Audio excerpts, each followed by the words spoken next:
로마 교회에 있는 유대인과 그리고 이방인들 성도 간에 싸움이 나타났습니다. 서로 손가락질하고 비난하죠. 그런데 사도 바울은 다른 것은 서로 다를 뿐이다, 인정해야 된다, 그렇게 싸우는 것은 안 된다라고 말하죠. 심지어 뭐라고 말하냐면 서로 받으라는 거죠. 서로 받으라는 것은 네가 먼저 나가서 용서가 안아주라고 하는 거예요. 자기를 기쁘게 하지 말고 남을, 상대방을 오히려 기쁘게 하라.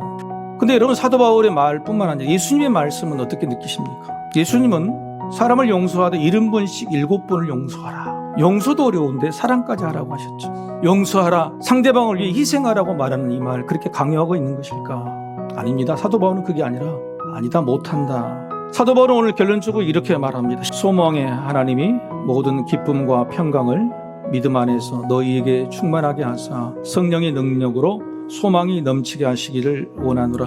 지금 뭔가 완벽하게 갖춰서 내가 누리고 보여주고 행해야 되는 게 아니고요, 주님 만난 그 순간까지, 천국에 가는 그 순간까지 이루어져가는 소망이라고 하는 거예요. 사도 바울은 사람이 할 수 있는 게 아니라는 겁니다. 하나님이 만드시기 때문에, 성령님이 이끌어 가시기 때문에, 전능자 하나님 하시면 소망이 된다. 그래서 사도 바울은 오늘 하나님을 소망의 하나님이다 이렇게 부르고 있는 겁니다.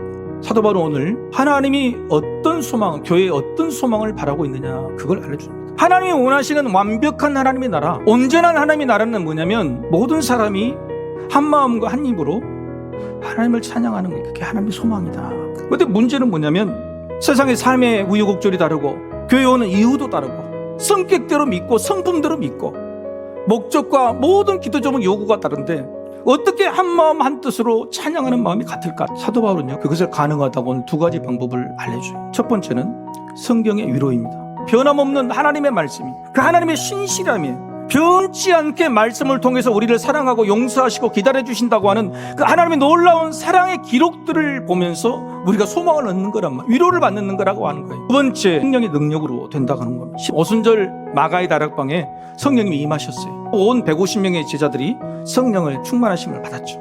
그때 터지는 것이 방언이었죠. 우리는 방언을 해서 각 나라 말로 했다는 게 중요한 게 아니라 각기 다른 믿음의 성품이고 각기 다른 출신이고 각기 다른 말을 하지만 그들의 입속에서 나오는 말은 하나가 되게 만들었다. 성령님을 통해서 나라의 말은 다를지라도 그 말하는 내용들, 마음은 하나로 만들어주신 역사가 성령의 역사라고 말해요. 성령의 능력을 통해 시급하고 절실하게 나에게 필요한 게 뭐냐?